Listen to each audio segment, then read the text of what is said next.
Magandang araw mga boss. After mabangga itong sasakyan ni customer at mapagawa niya, napansin niya mabilis na daw itong mag-overheat at malakas magbawas ng tubig dito sa radiator niya. Kaya ang ginawa ko dyan mga boss, pinalamig ko muna itong makina ni customer bago ko ngayon yan check upin. Oh, init ah. Tanggalin ko muna itong radiator cap niya mga boss para makita ko nga kung may tubig pa yan. Nako po, natuyo na ng tubig itong radiator niya. Tignan niyo mga boss, oh, wala nang laman. Actually mga boss, pina-check up na ni customer itong sasakyan niya sa isang talyer. Kaya lang ang hatol, iwan na daw itong sasakyan. Yes, start. In short, kumbaga sa tao, delikado na. Hindi siya pwedeng lumabas ng ospital. Kumbaga, for operation na. Pero hindi naman chinek up itong makina niya kung anong pinagmumula ng overheat. At dahil nga sa kulang sa budget si customer, hindi niya iniwan itong sasakyan niya para magawa. Ito yung madalas kong sinasabi na hindi naman lahat ng may sasakyan, mapera. Gaya nito, panghatid sundo lang naman sa eskwelahan ng anak niya. Tapos ikaw naman na nag-check up, hindi mo naman tignan kung ano pinanggalingan ng overheat, gusto mo i-combine agad itong sasakyan ni customer. Wala. Anong klaseng hatol yun? Wala ka man lang assurance. Kaya nga ang ginawa nitong customer mga boss, tinignan niya kung saan ako dumadaan, tapos pinagtanong-tanong niya ako dun sa lugar na dinadaanan ko.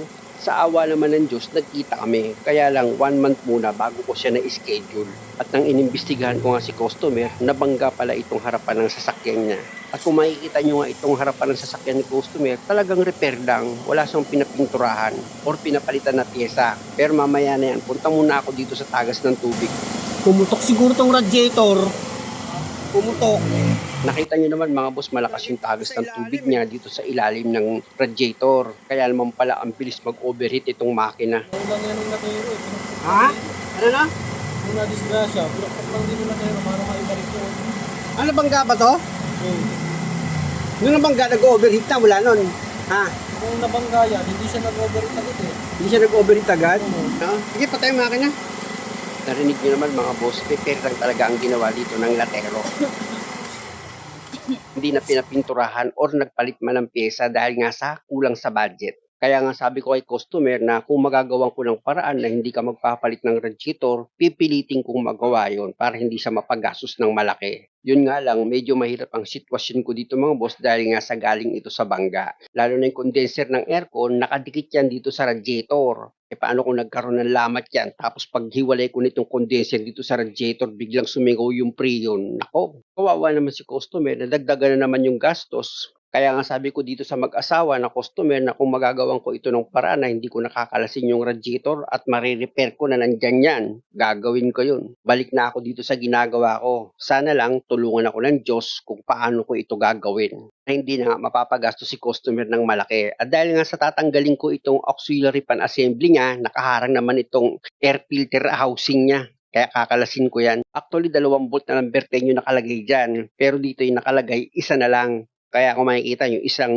bolt lang yung tinanggal ko dyan. Tapos iaangat ko na ngayon itong air filter housing niya. Yan. At dahil sa wala na yung sagabal, pwede ko na ngayon i-pull out itong auxiliary pan assembly. Kung makikita nyo, chinek ko itong motor nitong aux pan ni customer pero okay naman siya, walang kalog. Tapos gagamit ako dyan ng plier para dito sa clamp nga ng lower hose ng radiator. Kailangan kasi mga boss para ma-pull out mo itong radiator, syempre, kailangan tanggalin mo yung upper radiator hose, pati itong lower radiator hose. At after ko nga mailis sa pagkakaipit itong lower radiator hose nitong clamp, syempre puposition ako dyan para hindi ako mahirapan sa pagtanggal nitong lower radiator hose. Pihitin nyo lang itong lower radiator hose mga boss sa pagtanggal. Kumbaga ikot-ikutin nyo lang, ibig kong sabihin, para hindi kayo mahirapan. O yan mga boss, kung makikita nyo, matatanggal ko na itong radiator, ayan na siya, o diba, tanggal na. Dito naman ako ngayon sa grills niya mga boss dahil nga sa meron siyang cable tie. Mamit ako dyan ng gunting para putulin ko itong cable tie niya para ma-disconnect nga yan dito sa support panel ng radiator. At dito naman sa support panel ng radiator, meron siyang bolt na number 12 na tatanggalin ka. Ayun mga boss, tatanggal ko rin 2 bolt na number 12. Tapos gagamit ako dyan ng number 10 na socket wrench para naman dito sa radiator mount. Bali 2 yung radiator mount na tatanggalin nyo dyan. At bawat isa niyan, meron siyang 2 bolt na number 10. Ayun, nalaglag na yung 2 radiator mount niya. Nakaipit na lang. At bago ko tuluyan tanggalin itong radiator mga boss, Unang-una, maluwag naman na at makikita ko na kung saan manggagaling yung tagas ng tubig dito sa radiator. Kaya ang ginawa ko dyan, binarhan ko ng basahan itong lagayan ng lower radiator hose ni customer, tsaka ako ngayon sasalinan ng tubig yan. Dito pa lang kasi malalaman ko na kung marirepair ko ba itong radiator ni customer or talagang magpapalit na siya ng bago. Kaya lang ang problema, tiwala si customer na magagawan ko nga ng paraan itong radiator niya. Yung tagas niya sa ibabaw. Babaw nga ito. Siyempre oh. Yung takip. Biyak. Takip ano? Hindi biyak pre. Yan oh. Hindi kaya pwedeng ano yan? Baka makuha sa dikit. Siniswerte pa to. Acetylene. Siniswerte pa to pre. Parang naguluhan ako tumalab kaya yung acetylene dito sa fiberglass. Lagyan ko ng tubig itong radiator mga boss. At kung makikita nyo, lumalabas yung tubig. Yan yung dahilan kaya nagbabawas ng tubig itong radiator ni customer nang pinanggalingan ng lahat ng problema ay yung pagkakabanggangan nitong sasakyan ni customer dito sa harapan. Kaya ang susunod na gagawin ko dyan para walang abala, tatanggalin ko itong support panel niya. Dito sa gilid ng support panel mga boss, ayan yung tinatanggal ko, meron dyang bolt na number 12, tinanggal ko yun. Tapos dun sa kabilang side mga boss, meron ka rin dyang tatanggalin na number 12 na bolt para itong support panel ng radiator, may angat mo siya at mailihis mo lang. Hindi mo siya kailangan tuluyan tanggalin kasi may mga nakakapit na kable dyan yung dito sa hood. Kaya ganun lang ang diskarte mga boss. Kumbaga, pag nailihis mo na itong support panel ng radiator, makakapagtrabaho ka na ng maluwag para magawa mo ng madikitan nga kung ganun ang discarding gagawin mo sa gagawin ko na pansamantagal nga, gagamitan ko lang yan ng epoxy para magawan ko nga ng paraan na hindi na mag-leak itong nabiyak na cover ng radiator. Siyempre, kailangan tanggalin nyo muna itong drain plug niya mga boss. Importante kasi na bago mo pahiran ng epoxy itong ibabaw ng radiator or yung cover niya, dapat tuyong-tuyo yan, malinis, dapat ganun. Kasi kung marumi yan, nalalagyan mo lang siya ng epoxy, nako, mababaliwala yung trabaho mo. Kaya importante na malinis yan bago mo pahiran ng epoxy. At gaya nga ng sinabi ko mga boss, para sigurado kayo na hindi kayo sasablay sa paggawa nitong radiator nyo kung sakaling ganito mangyari sa inyo. Sana wag naman. Importante na malinisan nyo ng maayos itong didikitan nyo ng epoxy para wala kayong problema. Gumamit lang naman ako dyan ng steel brush sa paglinis, tapos sandpaper, tapos basahan. Siyempre, yung paborito kong panghangin, yun lang. Tapos na. At higit sa lahat, nakalimutan ko, siyempre, punasan mo ng malinis na basahan yung pagdidikita mo ng epoxy para sigurado, tsaka mo ngayon hanginan siya ulit. O, di ba? Kaya nyo rin naman itong ginagawa ko. Actually mga boss, hindi lang ngayon ko ginawa yan. 90s ko pa ginagawa yung ganyan, na dinidikitan ko lang ng epoxy yung ibabaw ng radiator or ilalim. So far, tumatagal naman siya, lalo na't hindi nagkaroon ng problema yung makina ng dahil nga sa overheat. At sa totoo lang, pangalawang video ko na ito na nag-repair nga ako ng radiator na pinahiran ko lang naman ng epoxy at nawala na yung leak ng tubig.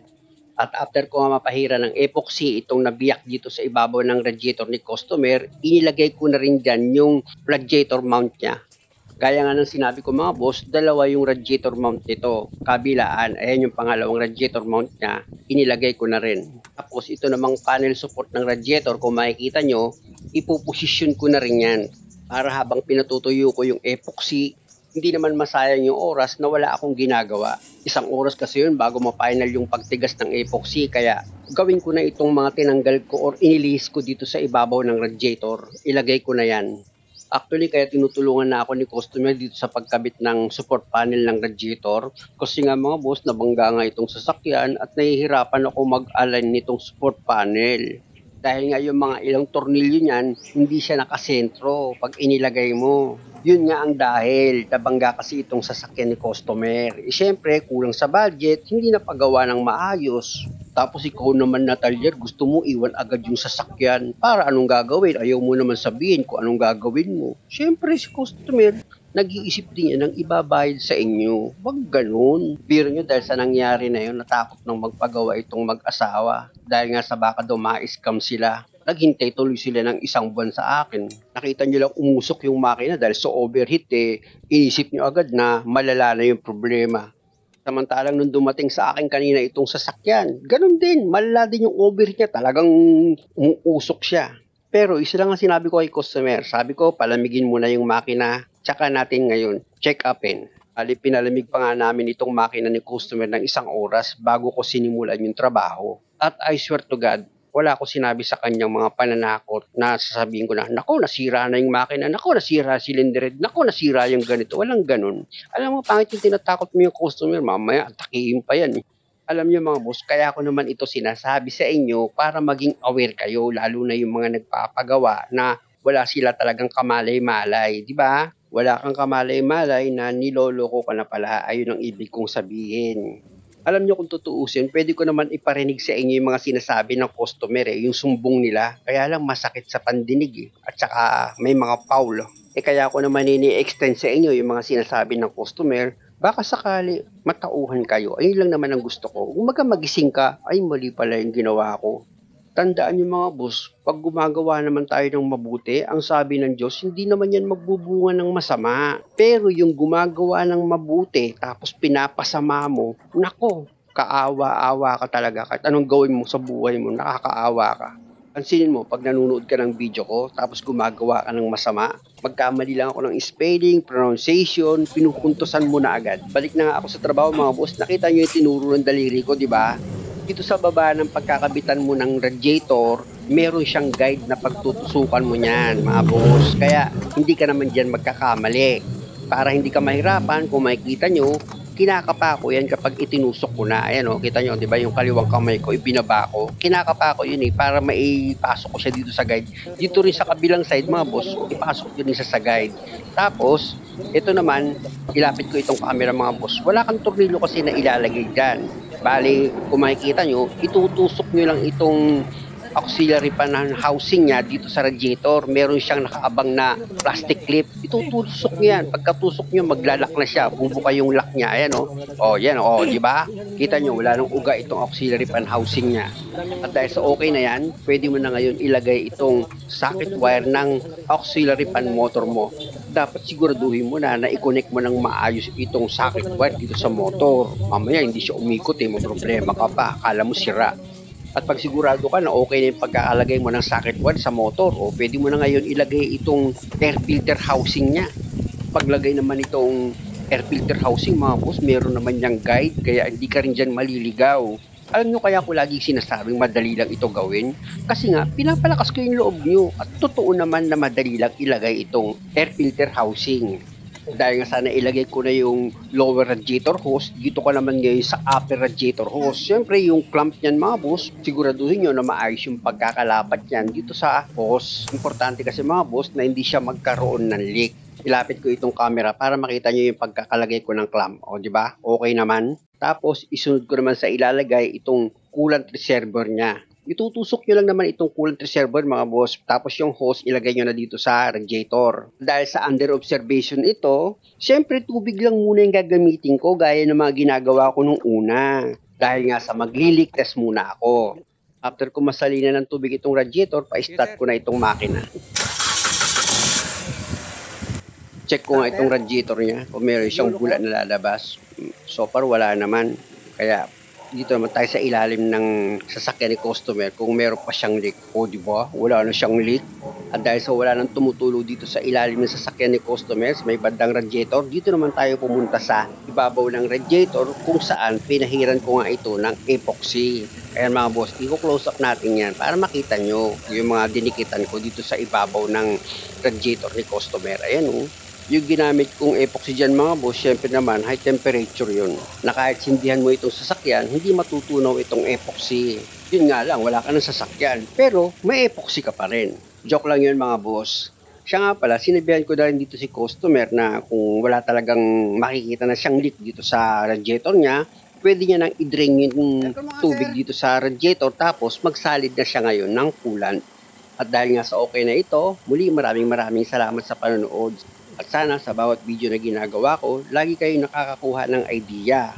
At syempre naman, yung lagi kong pakiusap sa mga nanonood. Pa-subscribe naman itong channel ko kung okay lang naman sa inyo. Salamat!